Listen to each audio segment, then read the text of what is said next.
Nagpatutsada si Vice President Sara Duterte sa Administrasyong Marcos ngayong araw ng kagitingan. At live mula sa Davao City, may express report si Bril Montalvo ng News 5 Mindanao. Bril, kamusta ba dyan sa Davao City at ano bang sinabi ni VP Sara?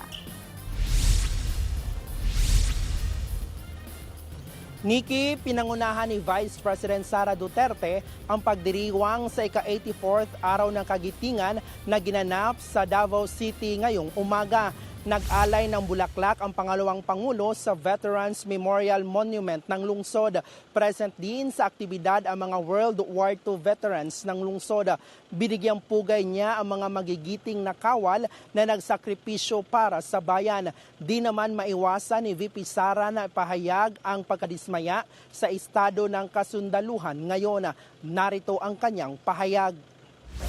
Sadly, the state of the nation has failed the Filipino soldier. Kung nakikita nyo, there is an absence of an independent foreign policy framework para sa ating bayan. Hindi mo na alam kung kaninong interes ba talaga ang pinoprotektahan ng ating mga kasundaluhan. Samantala, natanong din ang bise tungkol sa patuloy na oil crisis sa bansa kung posible bang mapababa pa ang presyo nito. Pakinggan natin ang pahayag ng bise. Mapapababa siya kung magagawa nila ng paraan yung problema sa supply doon sa Middle East. Or mapapababa siya kung merong ibang supply na hindi dumadaan sa Middle East na papasok sa ating bayan. So hanggang merong bangayan sa Middle East, patuloy ang pagtaas ng presyo ng krudo.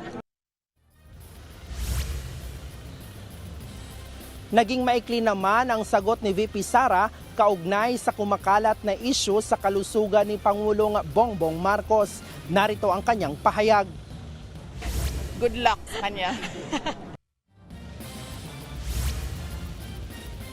Nikki, hinggil naman sa impeachment na kinahaharap ngayon ni VP Sara, nauna na itong sinabi ng bise na ipinapaubayan na lang niya ang kaso sa kanyang defense team at hindi umano niya ito prioridad sa ngayon. Nikki. Yan ang express report ni Bril Montalvo ng News 5 Mindanao. Mga kapatid, Nikki de Guzman po. Para sa pasada ng mga rumaratsyadang balita, mag-follow at mag-subscribe na sa social media pages ng News 5.